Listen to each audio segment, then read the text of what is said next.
Dental Fuel, the podcast that focuses on what no one else is talking about: mistakes. The dental world is full of before and afters, and no one is talking about the middle. Dental Fuel brings you the unspoken in between.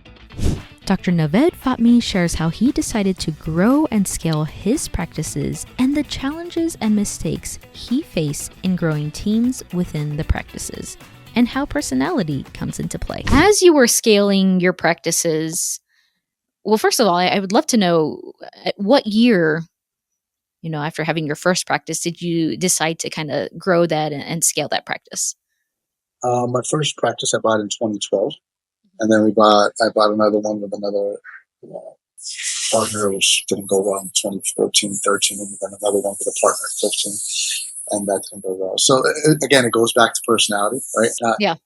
One person ends up taking more on, and I'm young at the time. The first practice was at 28, and then 31, 32, I'm jumping in partnership, and again, you don't know what you don't know, and so it's not a good move. And then 2016, 17, I just said I have to do this myself. It can't be with a group. So 2017, I bought the second one, and then 2020, the other. And that's where I saw the most growth and most profitability, because it was under my control. The decision wasn't based on 5 people or 2 people. It was just slow and predictable growth.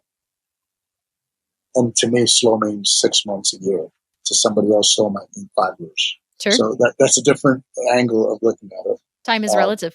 Time is relative, right? So there's other people out there, like, it took you 6 months to a year to get it to $1 million, $2 million practice. There's probably groups out there that can do that in 3 months. I can't. I need that full year plus to get it to that level. Yeah, that's kind of what I was hinting at, building an appropriate team and some team mistakes that maybe you encountered coming along. It's about the person, it's about sharing a vision.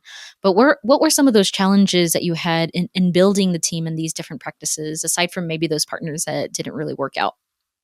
I really picked my team according to personality. We've hired people from the spa industry. We've hired people from a chiropractor office. We've hired people from a grocery store. But they're willing to learn, and they're willing to want knowledge, but sometimes as informed as somebody who's a dental assistant that's coming in our front desk that's had 10 years of dentistry. But they want to grow and learn. Let's use an example as a software. I had a meeting with my marketing team today, and this was one of the discussions we had. Software is constantly changing. Dentistry technology is constantly changing. So if we don't have an individual who is going to want to learn the upgrades and the way to do new things on even customer service, how we used to answer the phone and track 5 years ago is very different today than 5 years ago. How when that lead comes in, what was the cost of lead 5 years ago and what is the cost of lead today? I think that we can make a whole other show out of that. For sure. Without diving in too deep. So somebody who's willing to learn, is open-minded, is the best hire from doctor down, right? The doctor to the office manager and that's my personal opinion. So it could say on the resume that you've completed these X amount of courses, you've graduated from the school, great. But now in real world, as you know, it's a new world. So if you're not going to, even a doctor, let's use him or her as an example, he or she comes into a practice and there's a hygienist who's been there 15 years. Don't you think that doctor can learn something from that hygienist? Oh, absolutely. Yeah. Right. Yeah. So if you're not open-minded and you're closed off, then you are actually hurting yourself. You're hurting the business you're working with, and you're hurting the staff, because they want to grow. They want to do what's best for the patient. That's so interesting that you've mentioned that. When I started at the FQHC that I'm at, I had just come out of my AEGD, and the assistants that are here, or one that has been here, has had a ton of experience. So extractions that I would get stuck on, or whatever it may be that I get stuck on, they would be like, hey, I hope it's not out of place, but I'd like to suggest this. I've seen kind of this kind of help out. And that's super helpful. They worked with ton of different dentists. They've seen a ton of different techniques. So they're ready for what's next. And I feel like being open to learn from whoever it is in a dental practice is huge. And really, I think builds on that kind of camaraderie and teamwork that you have in a different practice. I think you just hit it on the spot. A dental assistant was able to help you as Yeah. simple as he or she's not doing the extraction for you, Right. but they're showing you tools. You're probably like, well, I've never seen this. I've never seen it. Yeah. Right? I've never utilized this. But that's, and you're how many years out for? 4. Okay. So you're that perfect candidate, right? So you're that perfect individual because you're open-minded. So you're going to get that little bit of knowledge that she gave you, put it in with your knowledge, and take care of the problem. You can scale that up to placing implants. You can scale that up to injectables. You can scale that to anything you want.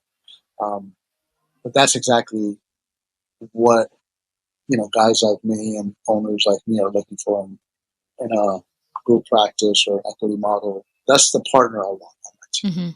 That is never too smart or never too arrogant to say, hey, I know everything. The person who knows everything, in my opinion, knows the least. That's very true. Well said.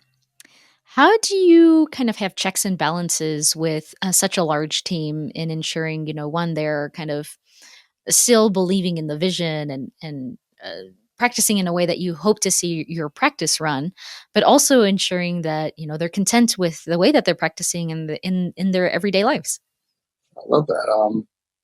That's one of the things we're constantly working on, right? So that's the 80% of my job, and the 20% is clinical dentistry. We currently have, and the way I have it set up is have a regional manager, and then under her there's 3 practice administrators. But with my regional manager, right, at the same level, there's a operations manager. So we can sit in the whiteboard and draw out things, and we want to do this, we want to do that. But if you don't have somebody on the floor actually doing it and implementing it, that's the job of the operations manager. It's never going to get done. We know that, right? We can talk about production and collection and procedures and events, right? But if someone's not on the floor and asking the staff on a daily, on a weekly basis, hey, we talked about, let's use an example, that every time a patient checks out, their next hygiene is set. Is someone actually physically going in the office and watching that process, or did we write a group text and a group email for everybody to do it? That's never going to happen. So I have the regional, the operational manager, and then underneath is each office has a practice administrator or a manager, whatever. So we call them practice administrators, and they're responsible for their own office. That's their practice. And under that is, I think traditionally everybody has dental assistants, hygienists, and doctors. Right. And that keeps the checks and balances. So we have weekly meetings on the leadership side, right, with the regional and the operational. We have bi-weekly meetings with all the practice administrators, monthly meetings with the doctors.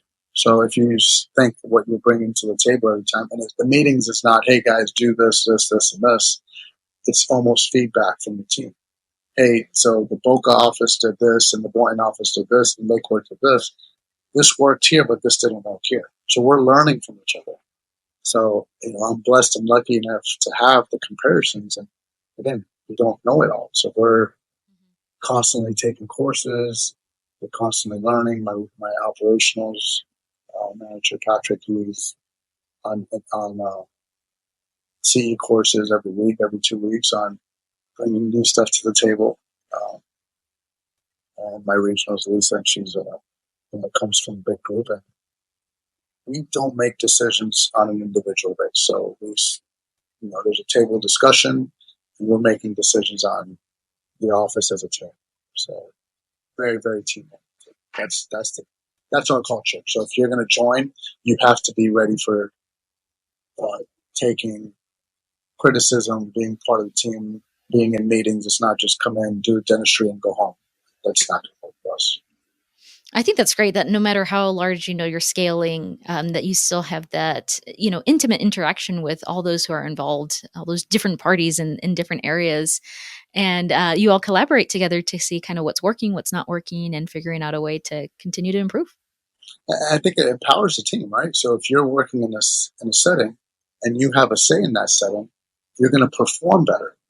So, we have a hygienist we have hygiene meetings every month also. So as a group, if the hygienists decide to do this new way of doing things or scheduling patients a certain way, I have an input in it, but I didn't make that decision. Right, yeah. Voted on it. We all did it, right? Yeah. So I think that makes it easier to implement, to follow through, and actually be successful on an overall level.